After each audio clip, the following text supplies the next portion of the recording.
Let's talk about Fnatic a bit. They're actually a very interesting team to discuss this week. Like I said, their record was interesting. They could maybe have had a better record. But let's start with that point, because the joke is, at least I can bring up one of the old classics out of the attic, like hating on Rekkless, being a bit too passive, a bit shit, and not really being that impressive. The joke is, like, he just played into my hands, mate. Like, it's actually a bit sad, I have to say, because do you want to know what's sad, Dom?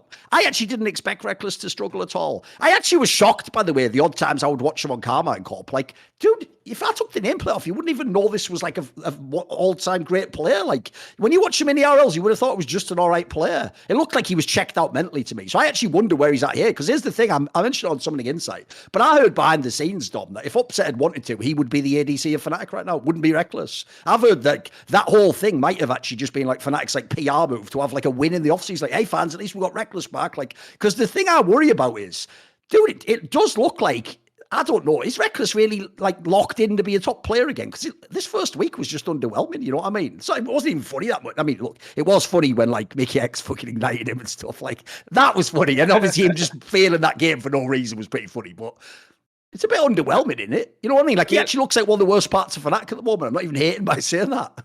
Literally, if you take the nameplates off, Crown Shot was just better than him this week. Like, that's just a fact. Yeah. I mean, Crowny, I thought looked really good. So when you look at other players, I mean, he just doesn't have anything that puts him above other people in the league. It's not like his team fighting is super insane. It feels like generally he's like running away from the team fights again. I watched one fight in the Fnatic game that they ended up winning, the Fnatic versus Koi game. There was one fight where they engage. It's like a free time for him to hit damage, to start doing damage, and he just stopwatches like at full life in the beginning of the fight. And I'm like, that is such a fucking, like, you are so scared if that's like your first reaction. You're like, I gotta stopwatch, I gotta stopwatch damage. You're just mentally going over it in your head over and over again. You're prepping yourself for a situation that's like very unlikely. Like, yeah, I mean, if you get flashed on by 3 people, you probably need to stopwatch, but it feels like that's where his mind is, instead of like, who am I going to fucking kill first? You know, which is what an aggressive AD carry is thinking. Like, all right, this guy is like squishy but has a lot of damage. I'll kill him, then him, then him. It depends on like, you know, where they come from. If I'm getting flanked, like I'm going to flash in this direction so I can still do damage. It's just his mindset is like, stopwatch. I need to just make sure I don't die in the fights. That's where he is. I don't know. I mean, it's his first week back, but I mean, he looks the same as he did in K-Corp to me. Like, he just doesn't look like a really insane player. He just looks like a middle of the pack AD carry. Maybe that's like pretty generous. Maybe he's like the 6th best AD carry or something. Yeah. I mean, honestly, that's probably way too generous, because even Kabi on Astralis, like, he looked like he was in position to carry games. It looks like Rekkless will just play to the level of his team permanently. If you put him on Astralis, they're going 0-9 same way as they would with anyone else.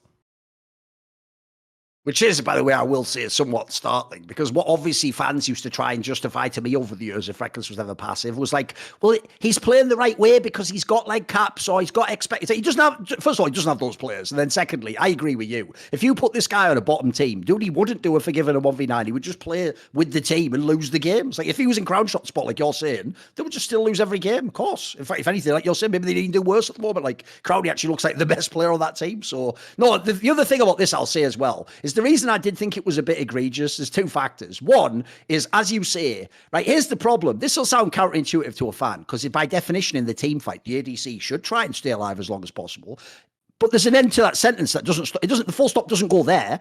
There's a comma there, and it goes within the context of doing as much damage as possible and trying to win the fight. Like, the point to me, if you're the ADC in a team fight, Tom, is unless it goes perfectly, you probably are going to die, because you have to essentially risk a low chance you die to do as much DPS. Like, you have to try and, like, you're essentially always trying to gamble. I always think of it like a trade. It's like, look, I'm probably not going to just clean the whole fight and ace the fucking team. So the question is, can I get like 2 kills here when I should get 1? Or can I do a little bit extra damage, lets my teammate kill? I've always felt like Rekkless was more the mentality of like, he like thinks of himself first, like, I've got to be shit, I've got to be out of damage range, and then he thinks like, can I help? Can I do anything here though? And it's like, and if you do that, the problem is, if you stack the team up, you can still be a really good player, by the way. He's one of the best players of all time. But I've always thought that was what stopped him actually going to the end, the like peak level of his ability. Because the sad thing about him, dude, is he does have the mechanics. You've seen his whole career. Like, the eye test shows he could be a different type of player. He is one of those players, by the way, in similar senses to the players I have, that idiosyncratic flaws like Frog and stuff. They're just stuck in their way, mate. They're always going to be that player, I can tell. And it's so many years now. He's not going to change like fucking 10 years in, is he? Like, come on. 10 years is a whole career. There's another level, but I think that you know, what Fnatic needs is they need somebody who's going to clean up fights, because there's going to be some like ugly fucking fights. When you have Wonder, Razor, and Humanoid, somebody's going to die early and it's going to be a 4v5 and you're going to need to like kite out the 4v5 or recognize when you can deal damage. It seems like those situations are just like completely foreign to Rekkless. It's like, oh no, it's a 4v5. Like, you just made the mistake and you died early. Like, in review, you should just not die there, and then we can, you know, then we could win the 5v5 fight when you're alive. It's not, how do we make the best out of the situation? So, yeah, I don't know. I was pretty unimpressed. But even within the context of being one of those passive AD carries, because there's other like AD carries that would go into that like passive box. Like, for example, Ruler is somebody who's like the best at being like probably the best of all time at that style. Yeah, survive, but also like once I'm safe, I'm gonna deal max damage. Ruler doesn't play, like, you don't see him choke mechanically that hard. I don't know. It was very weird. So, I mean, also, I want to get your take on this, because here's the other thing. I would actually give Rekkless like a slight pass if he came back into Fnatic and he was the only player change. Dude, the Lux guy actually looks good. This guy actually looks like this isn't Hillesang, who, by the way, still looks fucking shit, even on Mad Lions, but we'll get to that in a minute. Like, the Lux guy actually looks like what a good pickup this was. Normally, I think they overhype those like stand-ins for Worlds, because essentially you only have to play like 2 good games and people say he actually looks legit though, mate. Like, that's what's also a bit underwhelming. Like, this guy actually has some skills. I can see why they picked him up. The rest of the team actually looks half decent, mate. I will say, though, if we're going to talk about the Bo Perks one, I know we don't really get to hear the comms very often, because mainly Fnatic's one of those teams where it's all just jokes or memes or like everyone like, nice! It's never like real fucking comms. All I'll say is this. My speculation, just to be hilarious, is I think Chinese formerly banned jungler Bo and Perks from fucking Croatia appear to, on week 1 of their careers, together, have better fucking comms and synergy than Razork and Humanoid, who've now played together for a year. Like, this is stupid as fuck. Like, why did they keep these players? Because I have to say, mate, Razork especially, the more I watch him play, it's sad, because I don't in any way think he's a bad player. I think he's actually mechanically pretty good. But I just get the vibe, dude, that he looks like he just doesn't have very good comms with most people on his team, if you know what I mean. Like, I get this, like, I feel like comms should surely be one of the absolute best things for a jungler. Shouldn't it be top of the list? Yeah, I mean, I don't know if it's communication or just that his teammates just put him in fucked up situations. Like, they are brutal as well. They throw him under the bus all the time. It's true. when I watch Fnatic, I feel like he's making the right play the majority of the time. Like, so for example, the bot lane where they lost versus G2, like that ended the whole game, right? The level 3 situation. Yep. Razor going and burning the enemy jungler's flash, sitting in that tribush is good. Now, when they E over the wall with Zeri and they just run directly into the whole enemy team, and then you start committing to that fight, that's where it all goes bad. So people will be like, oh, Razor got hook, he should have flashed the hook. But it's hard to prepare yourself for things that you don't expect to happen. Like, in his mind, he's being a good jungler. He got to the bot lane situation, he prevented the dive, which was actually really good. And then when the jungler comes to try to pressure again, he chunks out the jungler, so the jungler can't re-enter.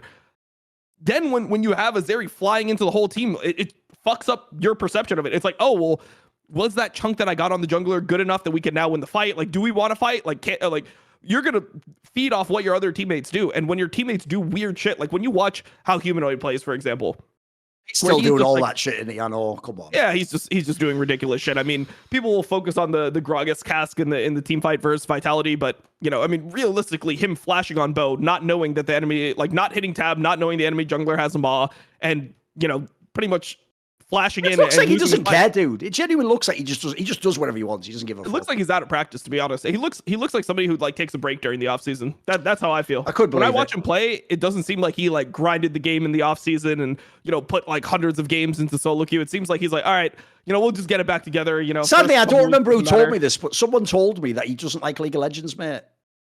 I can't remember who it was who said that. The problem is it totally checks out if you look at how he plays. Like, he's clearly skilled. But I agree. Like, if you look, he seems like the guy who probably just puts in the minimum effort, you know. Except here's the thing. I've found this, you'll know this yourself, Dom, and maybe it was even the same for you. I don't know at the end.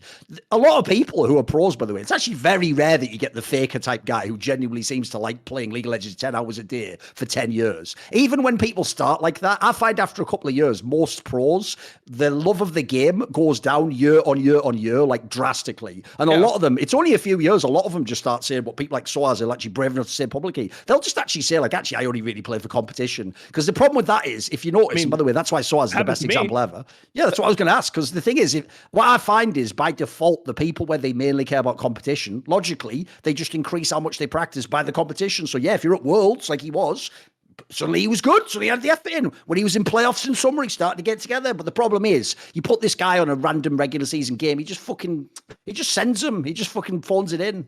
Yeah. I mean, I think that there's a difference because back when I was a player, like when I no longer felt that desire to play 15 hours a day, you would just retire. Like I was like, yeah, I don't want to, potentially look like shit and be half-assing pro play. I'll go do something else because the money wasn't there. But now the money is so fucking good that you have all these players that are willing to just coast because, I mean, it's just better to make million or 700,000 or wherever the fuck these players are being paid. It's like, I'll give you a joke. Shit. It's a trade-off now. There used to be a team in CSGO. I don't know if you remember this guy. I can't remember which areas you watched, but do you remember there was like a famous Polish team called Virtus Pro? Do you know those guys like Neo and Tasno? Like Pasha. Famously, they were one of the teams where when the salaries got like as big as they did in CSGO, they were one of the ones where like there was like one of those news articles that sort of like leaks what your salary is. And they basically used to get, Dom, I can't remember if it's $20,000 or $25,000 a month, which at the time in CSGO, by the way, was like an insane salary. Like this is the era, by the way, when winning the major was like 100K for the whole team. So like getting 25K a month is mental. And the joke is, right, every fan used to forget how much they got paid and they'd all talk about them like they were a normal Counter-Strike team. So what they do, Dom, is this. When they were playing badly for like 3 months, fans would go like, oh, I'm really worried that like this guy's going to like step down from the team. And I would always have to come on talk shows and go, guys, he is a fucking professional video game player from Poland who didn't finish school. I'm going to guess he's going to stick this one out. I'm going to guess if they ask him like, you look like you've lost motivation. Do you want to keep playing? I'm going to guess he's always going to go, yes, until they fucking claw that 25K from his cold, dead hands. Like, it's 25K. All you have to do is just say, I'll give it another month. You know what I mean? Like, you're right. The temptation would be pretty fucking high. Like, in your case, you're in LCS as well. Like, dude, you would have been on more than that. Like, you could be on like fucking million a year, like you say, right? It's pretty hard to say no to that. I mean, obviously, back in my day, there was a trade-off where it's like streaming paid more money. So if you didn't want to play pro and you could make more money doing something else, it was like an easy decision, right? And then once you start progressing towards a different career, it's hard to like go back and it's like, well, if I become a top tier pro again, then maybe I could make the same amount of money that I'm making right now. Just like there's a weird balance there. But now, I mean, people are just willing to. They're like, yeah, you know what? Like, I'll just play LEC or LCS. I'll look like shit. I just won't check social media. I don't give a fuck what people say. I'm getting paid enough money that I don't give a fuck what people say anymore. That's how it looks for some players, and to me, it's really disappointing. Like I know that players could be so much better if they still had that like hunger. Yes. But I mean, I guess when you have the like, yeah, I mean, if I had the lifestyle that I have now when I was fucking in 2015, I probably would also like fall victim to the same thing. I think it's really difficult to still prioritize your career so highly when you've got everything that you want on the other side of things.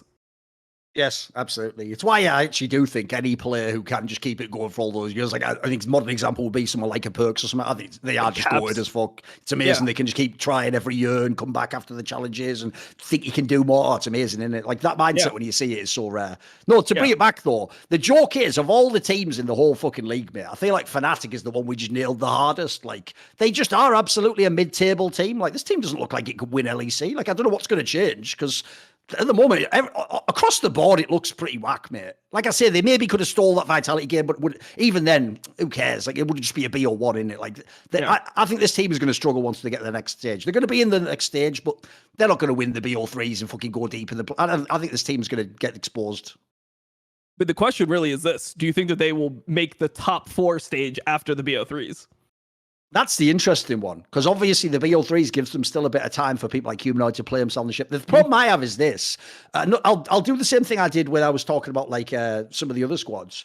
So one thing I would say, like in the same way as in Vitality, for example, one of the reasons I assumed immediately Neon's going to fit in because they brought his coach. So similar logic, like let's address the coaching angle. Well, since they fired Yamato Cannon, I have no fucking clue what the Fnatic coach is like. Like one thing about Yamato Cannon is, again, he's someone who's always, I've thought, done a pretty good job with his rosters, figures out how to use them, etc. Like this isn't a scenario where you just press play like a fucking one of those fake DJs who uses the Ableton and just mixes it for you. Like this is like a problem to be fixed, mate. This project looks like it needs a lot of work. So whoever this coach, put it this way, if he somehow gets it together, come top 4, that coach should probably be coaching the split. Like that's going to be a pretty tough job, I think.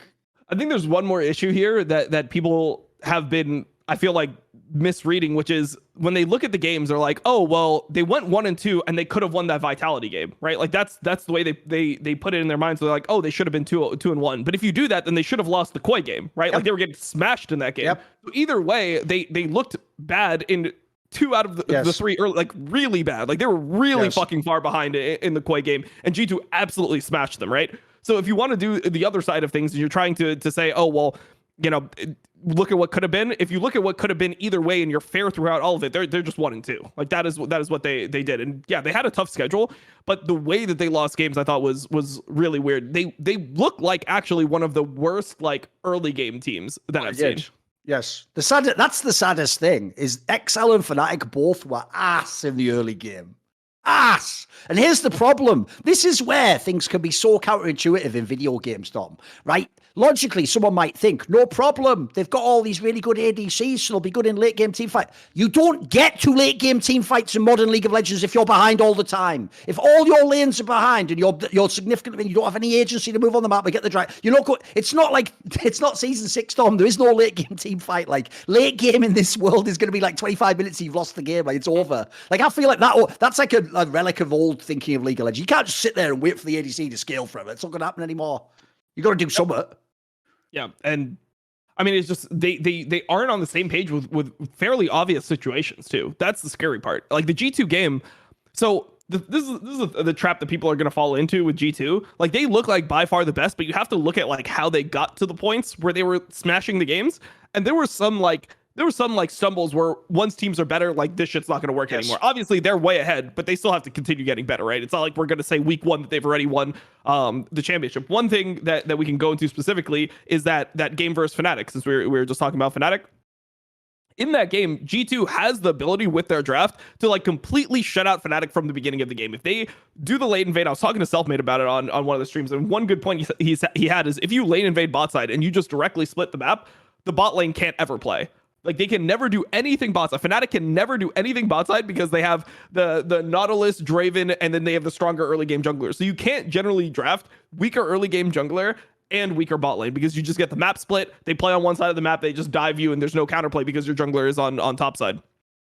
Maybe you can TP or something, and then they can back off, and then your top side is massively losing, and they could do it again. There's just a situation there's an unfixable problem if the enemy team plays it well. The thing about Fnatic is they actually got the godsend. The Viego didn't start in their jungle, and Razork was actually able to start topside and cover the dive. But then they still fucked it. Like they took an aggressive.